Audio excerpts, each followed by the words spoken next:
જેલમાં રાત્રે કોકવાર વરસાદ આવે ત્યારે ખાટલો ઉઠાવીને વરંડામાં લાવવો ભારે પડી જતો, એટલે ગાંધીજીએ મેજર પાસે હલકો ખાટલો માગ્યો.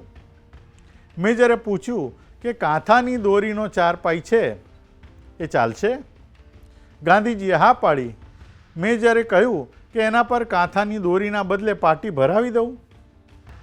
સાંજે ખાટલો આવ્યો એટલે બાપુએ કહ્યું કે આના ઉપર પાટી બાંધવાની કશી જરૂર જ નથી, મારી પથારી આજે એના ઉપર કરજો.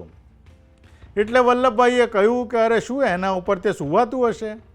ગાદલામાં કાંથાના વાળ ઓછા છે કે કાંથાની દોરી ઉપર સૂવું છે?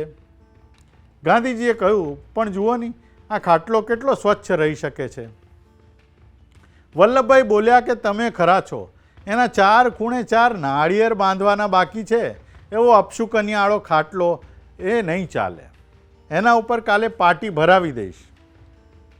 ગાંધીજીએ કહ્યું ના વલ્લભભાઈ, પાટીમાં ધૂળ ભરાય, પાટી ધોવાય નહીં, આના ઉપર તો પાણી રેડ્યું કે સાફ.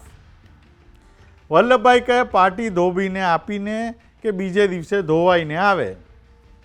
ગાંધીજી બોલ્યા કે પણ આ તો દોરી ઉખેડવી ન પડે, એમને એમ ધોઈ શકાય.